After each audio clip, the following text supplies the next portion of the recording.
Hello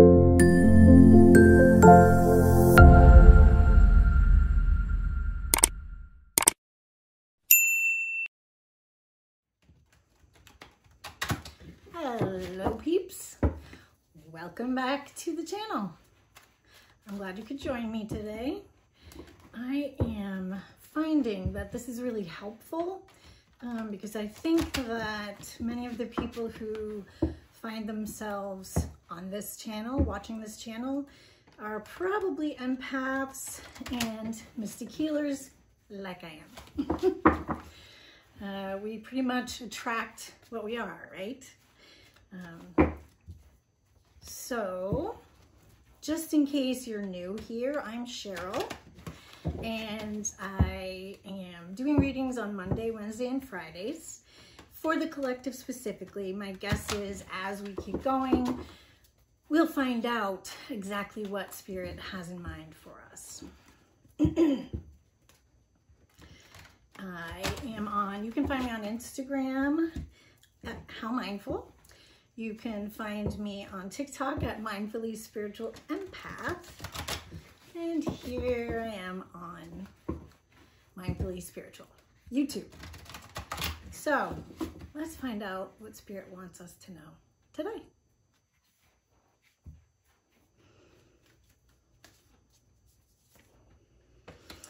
Embracing enthusiasm. Shout out to the heavens with happiness. Ooh, all the butterflies and such. Oh my goodness, we found solitude again. Same place as on Wednesday. Interesting, isn't that? First light. Beginning a new cycle. Cool. All right. So, embracing enthusiasm. So, I don't know if you remember when I was talking last time, I was talking about that we are here for our soul's purpose to help each other, to learn and help each other. And in this case, we're talking about starting new and creating what it is we're drawn to for our soul's purpose. So in this case, Spirit is saying that you want to embrace whatever it is that lights you up. Embrace enthusiasm, because that is the energy that rises up and wants to share, right? So check out what's going on around you. Be enthusiastic. Solitude, you also need to make sure that you are taking time for yourself. Often in solitude is when meditation happens, and that is sometimes where I'll receive messages. You can see in the card that there's a little bird speaking in the air. I tend to get messages through symbols. I get them through spirit animals, and most often I get them through things I hear, whether it's a song, words someone else said. That is helpful. And in solitude, if I'm not hearing that stuff, I can integrate that stuff. So I think of solitude more as contemplation, reflection, meditation. And we are beginning a new cycle. So whatever you had been working on is over, and it is time to begin this new cycle. Let's see what Spirit wants us to know today.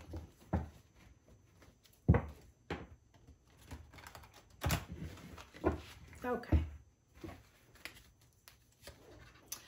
Tower. Let's see, unconscious. King of Pentacles. High Priestess, Six of Cups, Eight of Cups, Five of Pentacles, Five of Wands, King of Wands, Judgment, and Chariot. And last, we have the Ace of Pentacles. Okay. So it looks like there's going to be a complete transformation. There'll be some kind of tower moment. Tower moments are usually things we didn't plan, sudden disruption. Sometimes things are chaotic. Although I will say towers are always in service of moving us forward. A tower moment might be, you know, your job. You get laid off or fired for that matter. And it's a tower moment because like everything falls down around you. But in the end, you may end up in a job you love far more. So it actually serves you. Towers are also, if you don't heed the call, if you don't follow Spirit's direction, there is usually a tower, and that's like a fated moment, meaning you are moving on your path and the universe just gives you a little push, says, okay, time to go. Let go of all the things that are not serving you and move forward. Okay? So let me see if I need any clarification.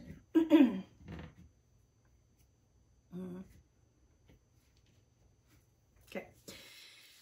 So in this case, you are a leader, and you are someone who is fairly balanced in your emotional and also your thinking. So your heart and your brain, mind are more balanced than some of the other kings. You're a leader. That energy is very reliable, stable, it's good foundation.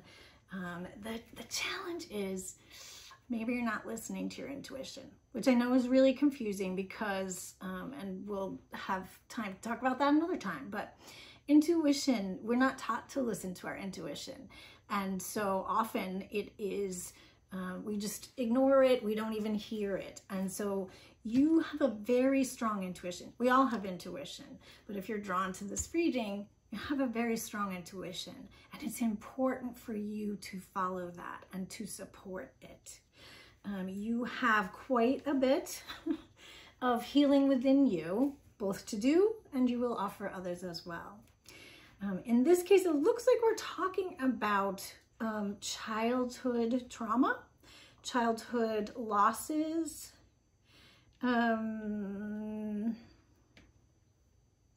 Yeah, so these are some of the old beliefs. This is about some of the old beliefs that you've been carrying from childhood. And it's asking that you consider. So, you know, do a little inner child healing work, which means you're going to want to pay attention to the beliefs, the thoughts that you're carrying that really don't resonate for you any longer. They don't help you. And you have some trauma. I mean, we all have trauma, but you've got some trauma you're still healing from. And it is time to move on from this belief in scarcity and lack.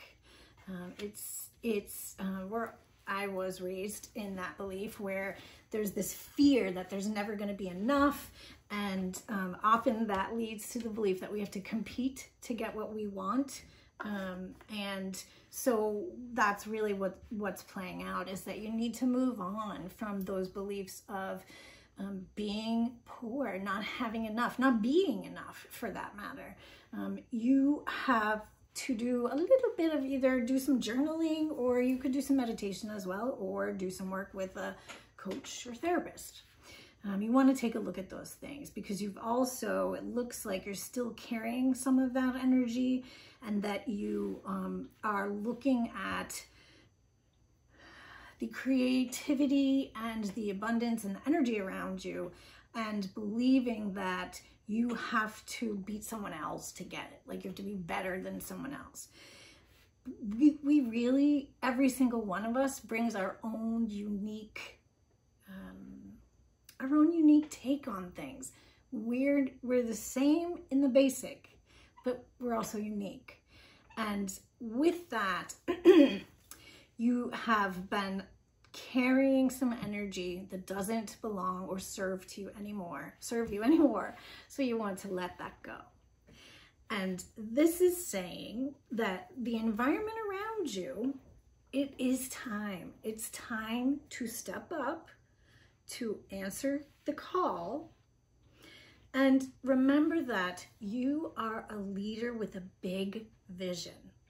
You are somebody that is charismatic. You are somebody that can really inspire other people. And you want to stay connected to your own magic as well.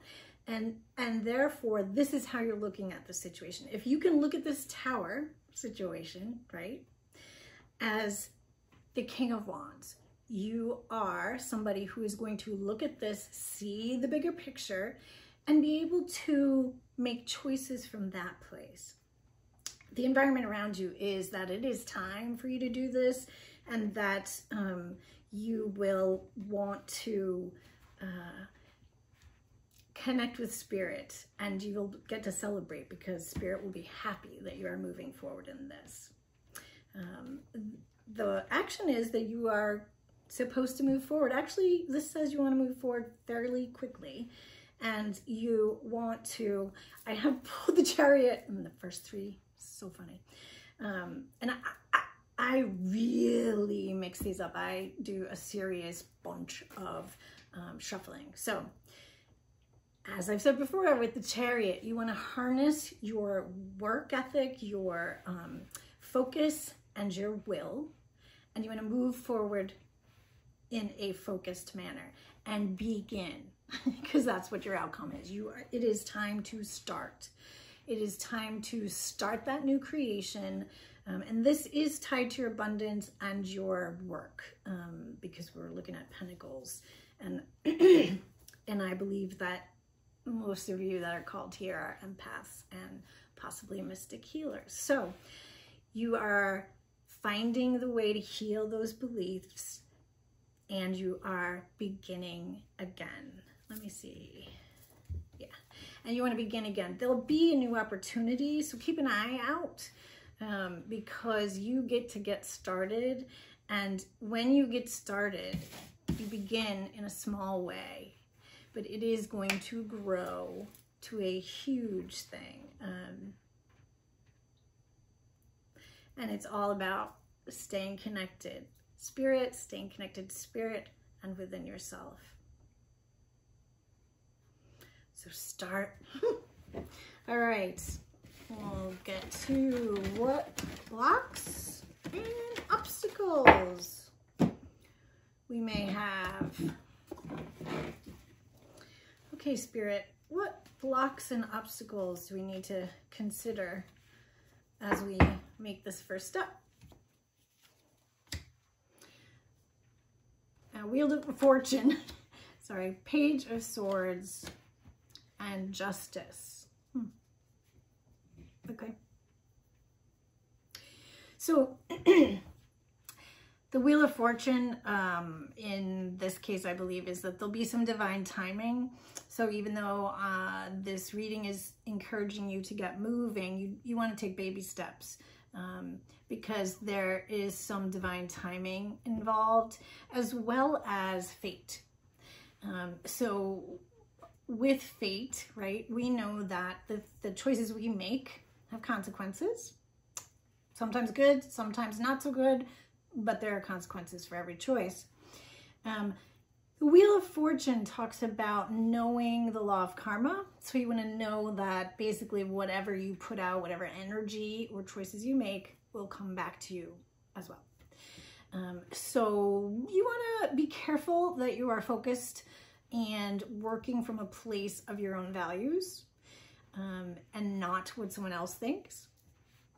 You want to make sure that you have clarity, that you are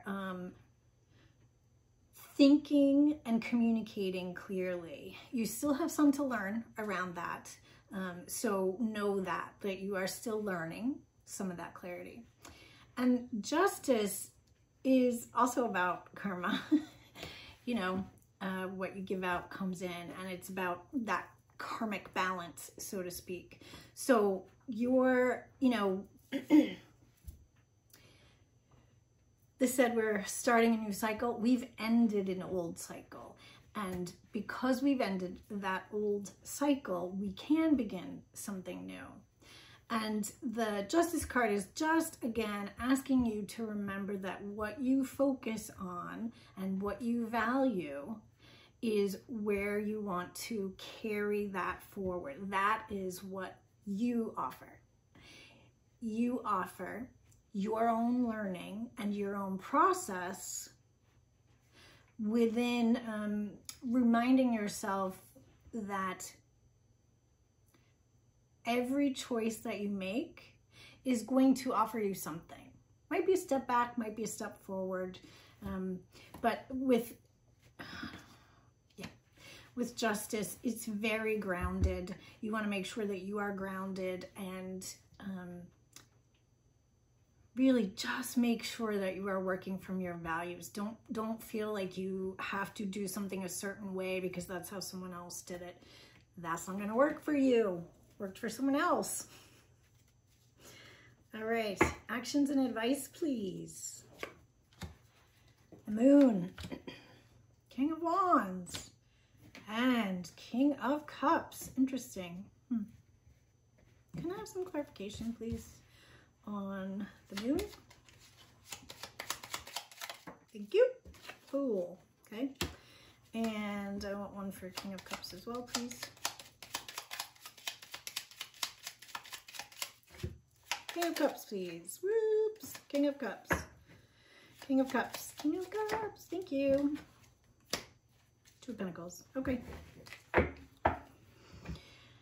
So actions. You want to make sure that you are beginning fresh. I talked about getting rid of those old beliefs that you've had. So the actions are, you want to have faced your fear, those illusions, the fear of lack, the illusion that there is not enough, and you want to start again with nothing, no attachments. You're just, no expectations. You're just starting again. You want to do that with the energy of the big vision, right? And you want to remember that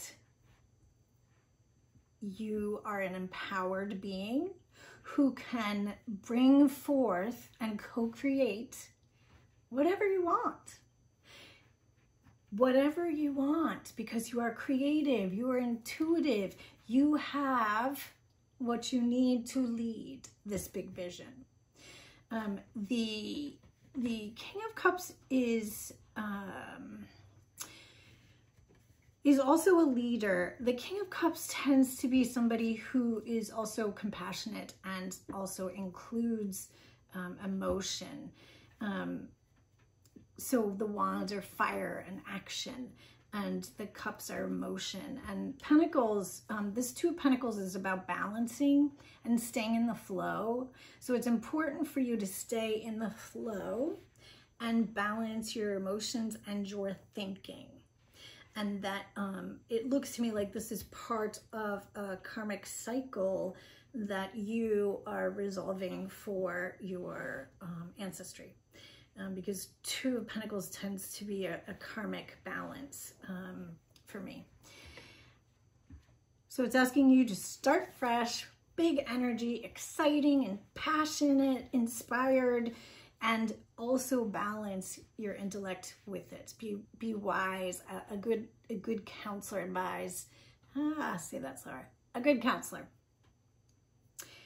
Last but not least, any messages from our higher self, please? Ooh, again, Seven of Swords, Tower, and Three of Swords. Okay. So I'm going to say for sure, there's some self-betrayal in here. And it looks like the Tower, moment will be involved because you have been betraying yourself. You have not been, you've been sneaky, trying to get away with something maybe.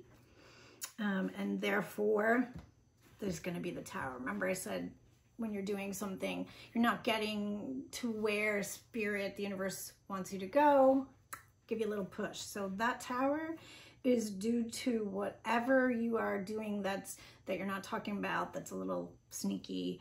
They may be thoughts, may just be thoughts, those sneaky thoughts that undercut us. But the Tower is around losses, and it's around the pain of heartbreak. And I don't just mean pain of heartbreak like a love, but pain of heartbreak from any kind of loss, grief, friendship, siblings, parents, whatever, but loss, and that it was so painful, you're a little bit stuck in it. And you're asked to clear this. All right, guys, that's it for today. Thank you again for joining me. And again, if you like this content, like, share, and subscribe, and I will see you on the next time.